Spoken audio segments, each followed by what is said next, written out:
Hi, I'm Susanna Bowling, and this is live from the Hotel Edison, Times Square Chronicles presents. Today we've gone international, and we have Australia and Great Britain, London, here.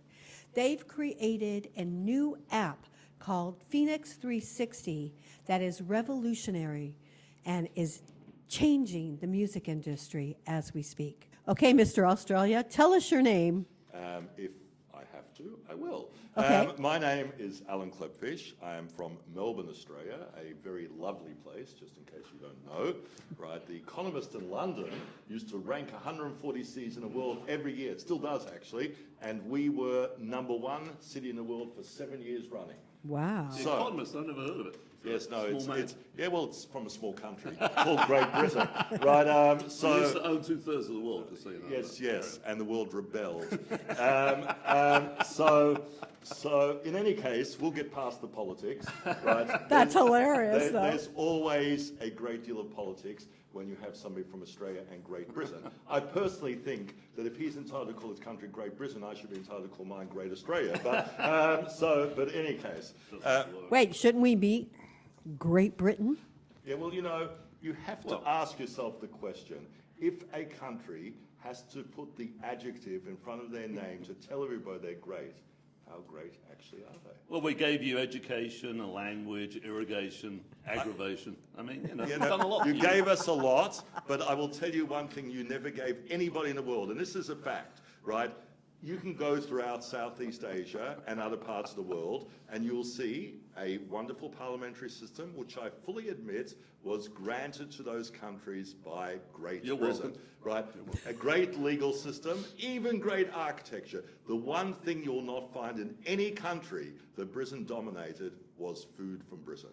None of them found it palatable enough to include in it their repertoire of food. You haven't tried bangers and mash and spotted dick, excuse the term, then you haven't lived. So I challenge that officially. Okay. We probably should speak about why we're here. Well, I think we should be How Mr. long have Great we got? Britain now that we've... No, I'm going to He's introduce been Mr. annihilated. Great Britain. I wouldn't describe him as a modest fellow, but sometimes he doesn't actually say the full story about his considerable accomplishments. Well, what's his name first? Okay, sorry. I've been his partner for 20 years, but I never asked. It's Lance Ford, and please pronounce it correctly. Thank you. Lance Ford. Lance. Right? And Lance... No, he doesn't like Lance. He wants Lance. Lance. Oh, like I said to Lance... my mother Lance once that I don't have a son called Oh, Lance. so you're Lancelot. a lot. You busked. I did. I busked on the streets of Manhattan. And What did you sing? It was a great experience. I'll tell you a quick story about it because this leads us to artists need to be paid more. Yes. Which is what our app's all about. And I was on the street with a mate of mine, and we were playing Sounds of Silence by Love Paul Simon, song called. And then we were halfway through American Pie, which is a long song. And Don a woman was McLean. standing in front of us. The guitar case is open. We're 55th and 5th. And she tapped me on the arm. I'm singing, playing. She goes, "Excuse me." And I'm playing. She says, "Excuse me." So I stopped. I said, "Yes, hello." She said, "Well, I've only got $1 and I want to give you 60 cents. Can you give me change?" I said, "Well, can we have the $1?" She goes, "I want to give you 60 cents. Do you have change?" So we stopped. We're like, "Okay, we'll take the 60 cents." So we hand it off. And then the next Did you really leave the $1? No, she gave us $1. I gave Okay. 40 cents back. And the next time we went from there. We were getting nowhere there. Went down. This is the hardships of independent artists. We're down at the library, 42nd Street, and there's a tin band playing, and there are people dancing, and it's fantastic. We're taking that spot. They moved off. We went in, and then I've got a bunch of dudes dancing around me, kind of making fun of us as we're playing our folk songs. And then one guy comes up and he goes, "You don't understand what's going on, do you?" I said, "No, actually, I don't." He said, "We're selling dime bags behind you, mate. This isn't your spot." Oh, my gosh. Remember dime bags? Yeah. Everyone remember dime bags? So they were selling drugs behind us. So we said, all right. So we packed up. He gave us a free dime bag. We got high in Bryant Park. Well, at least you got something out of it. Didn't have to pay for it. $10 for a dime bag.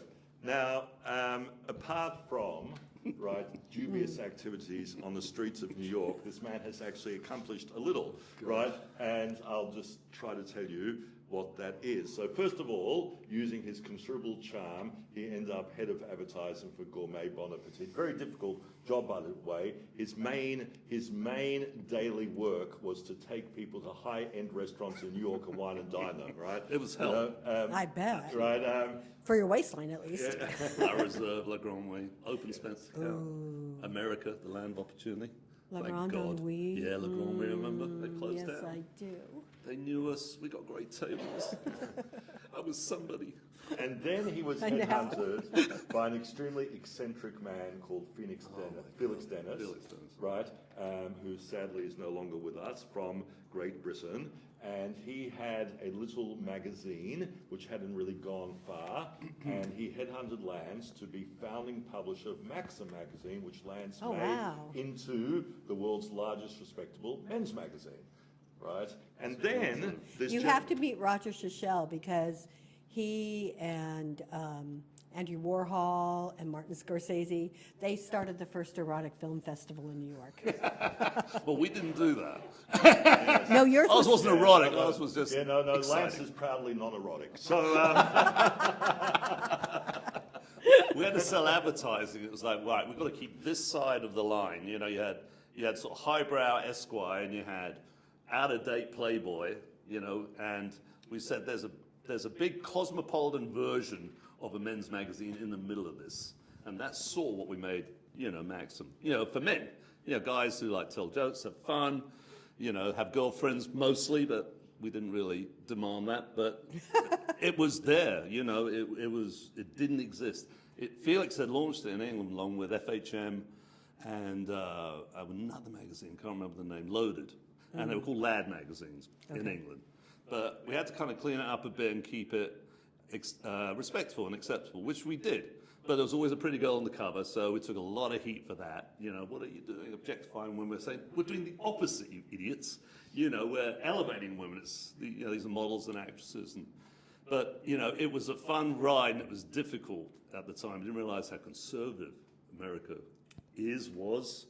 But we blew it out of the water, you know, between not just myself. There was a great team.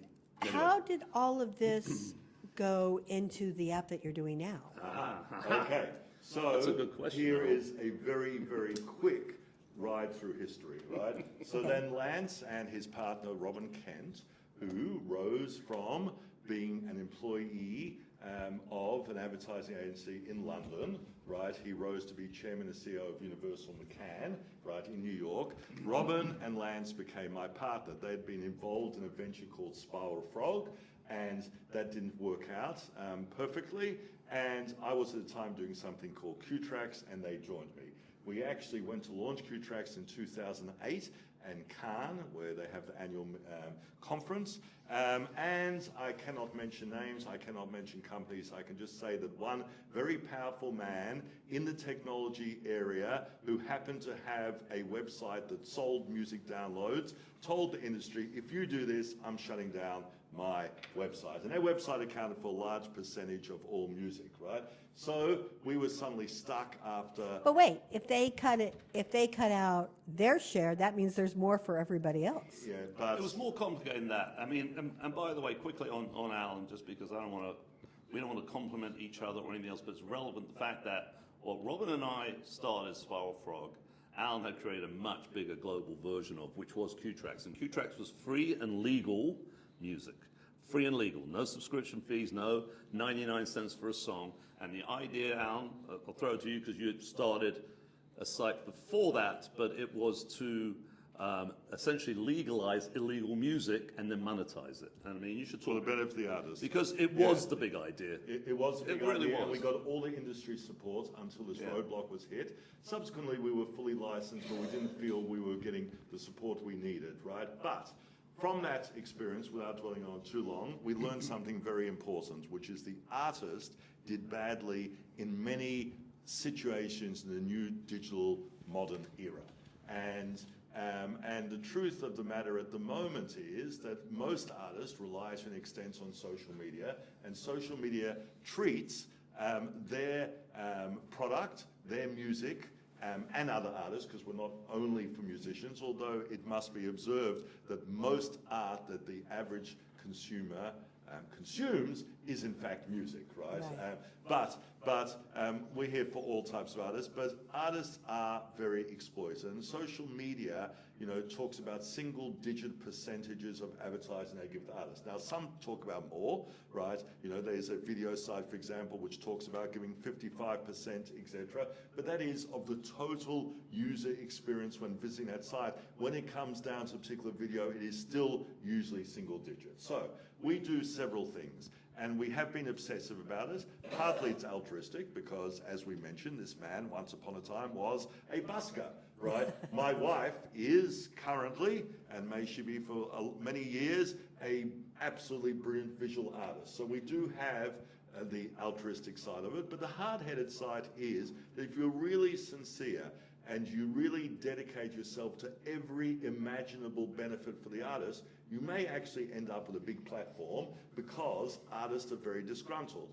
We got a sense of how disgruntled they are because a wonderful gentleman by the name of Will Nunziata, who used to be a singer, who is a young... Wait, who? Will Nunziata. I know Will. You know No Will? way. And his brother. And his brother. Absolutely. So Yeah. they were singers. They sold out Carnegie Hall Wonderful guy. 3 times, and then Will and Anthony. Will Will and went, Anthony, yeah. Will went on to be a Broadway director, now more recently Right. a film director, and Anthony went on to be a writer in Nashville, right? So Will became very fast a friend, and he undertook, because he thought we were potentially transformative for the arts, to, together with one other amazing lady called Ashley Janner, and I'll tell you what happens, right, and how we got to Ashley, but they undertook to get what was our concept of artist ambassadors. So artists that, at the appropriate juncture when we launch in a country, would go out onto their social media and say, this is so much better, take a look at it, right? And we had no idea during COVID, there was not much you could do. We were building the app, we were building the back end, right? And we were getting artist ambassadors. And so they went out, and an indication of how disgruntled the artist community was the fact that we thought maybe a few hundred artist ambassadors, they ended up with 7,000. And Will, almost single-handedly, with a couple of friends eventually, but almost single-handedly, he interviewed 2,000 of those artists. He was at one stage doing 8 interviews a day, right, doing the interview, cutting it, right, posting it, doing the whole lot. And there's 2,000 interviews on our YouTube channel with artists, mostly US-based, right? Wow. Right? So we got a sense of how much artist support there was. And the Ashley Janner story is Ashley happened to be, right, at a session for musicians, which happened to be given by the architect of probably the most popular music app at the moment, and I'll leave it unmentioned. And this architect responded to Ashley's somewhat innocent question of, could we possibly get paid 1 cent as an artist per play to say, you artists all feel entitled. You're entitled to nothing, right? Incredible comment. This app was not designed for paying artists. It was designed for distribution of music. I, as the architect of brilliant software, don't get royalties. Why should you?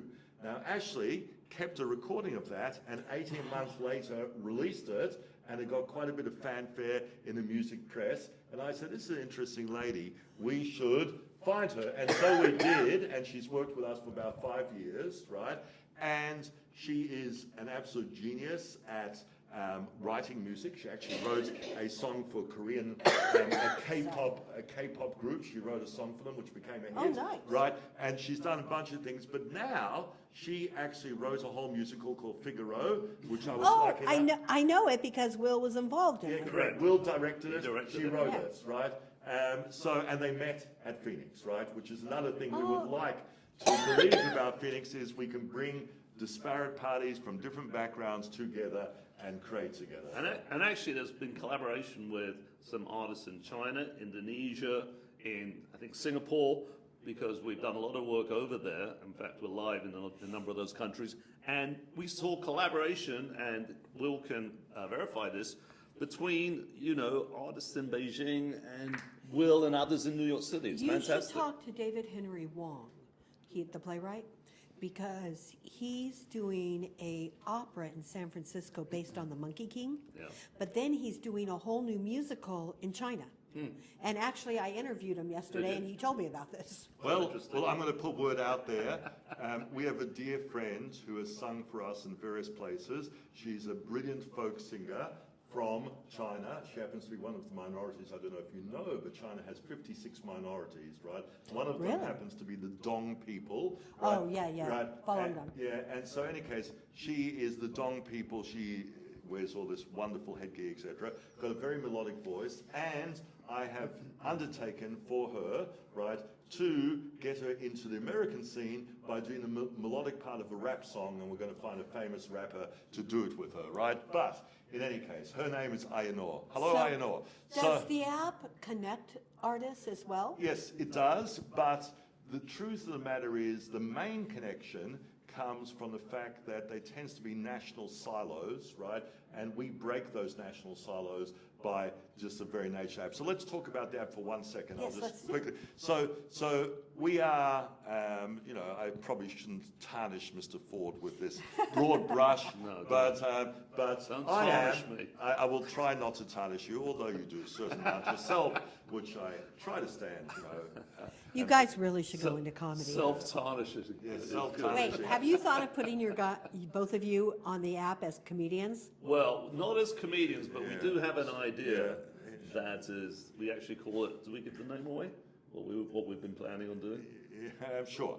Well, it's the daily rant, isn't it? Is that we can Yeah. pick subjects. Because there's so much inequality in the world. There really is, starting with music and going on to banking or any place you want to go. Absolutely. And because we are disruptors by nature, and he is actually an anarchist, which is why I love him, is that these things must be dealt with.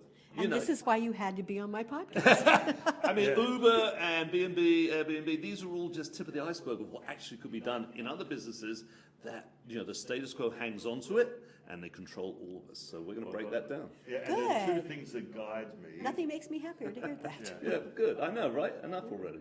Two things that I think one should be guided by, particularly when you're as effing old as I am, And right?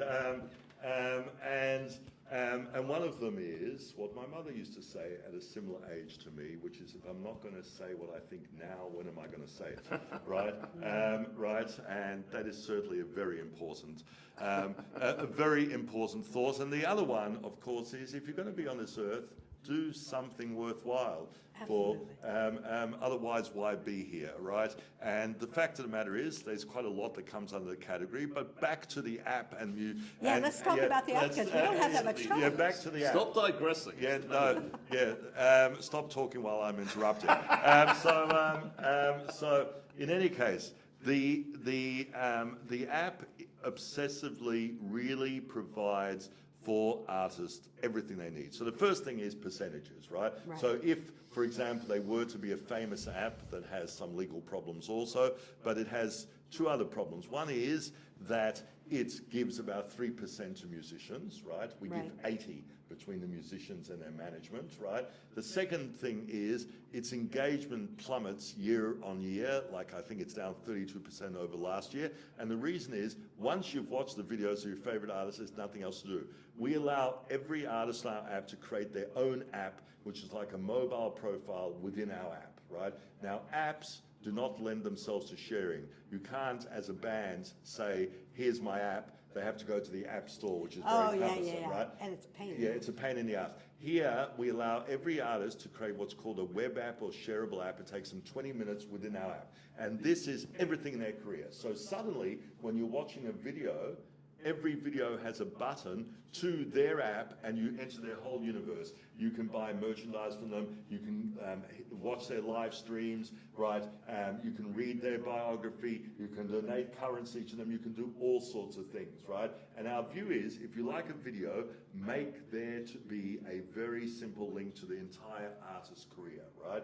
Our other view is, artists cannot every month produce a winning video, right? Nor should they have to. So if you actually monetize in a different way, there's not just views on the video, but it's the number of people the artist attract to the platform, it, right, can be a fairly regular monthly annuity. So our estimation is that in the United States, for every fan that comes via an artist to our platform, that artist will get, just in advertising, apart from other activities they do, $1.44 per fan per month. So you have 10,000 fans, that's $14,000.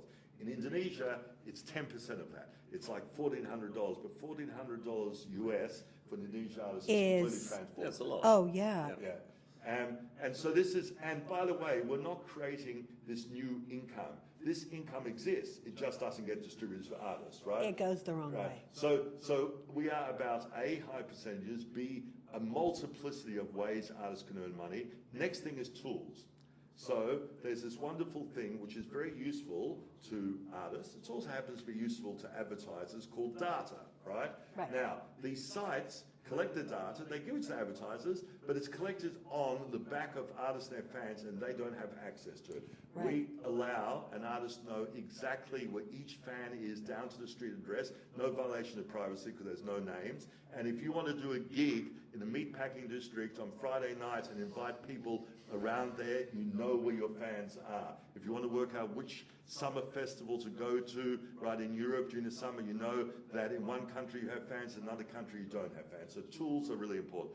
That's amazing Yeah. because you can consolidate your career Yeah. and create a career by this way. Most, I mean, a lot of independent artists, you know, waste an awful lot of time and money trying to piece together a tour date where they can find the people who actually want to see them or maximize that.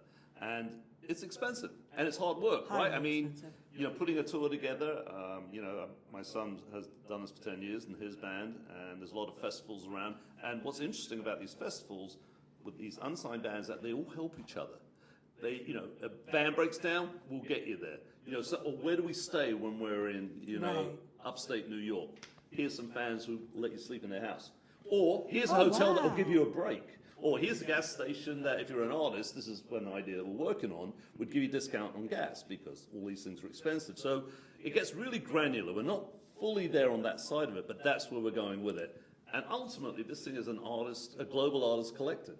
And, you know, everyone participating with each other as well as individually for themselves will build a much bigger business, and that's our bet. And so, I have to cut you guys off because we're out of time. that What is do you mean very we're out of fortunate time? because I was worried that another buzzer might pop. So, We haven't got into Alan's 3 marriages. Can't we cover that? No, I don't think we have time. Yeah, the current one's pretty good. But Going how do well. people go to Phoenix 360? okay, all they have to do is go to their favorite app store, which is either the Apple App Store, as it's called, or the Google Play Store, and type in FENIX 360, and they will see an F, which stands for us, right, and they download the app, right? And even though we're not yet launched in the States, we're doing a slow roll from Asia all the way to the States. We'll be here in the first quarter. They can still download the app right now, right? Spell that again for them. F for Fred, E for Edward, N for Nancy, I for Ian, X for X-ray, 360. Thank you so much. Thanks very much. Artists deserve to be paid, artists deserve to be seen, and artists deserve to have a way to communicate. And Phoenix 360, the app, does that. I am so grateful to both of my guests today. I would like to thank Magda Katz for videoing us and always making us look and sound good.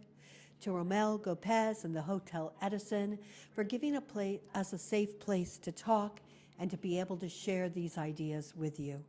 I'm Susanna Bowling, and this is Live from the Hotel Edison, Times Square Chronicles presents.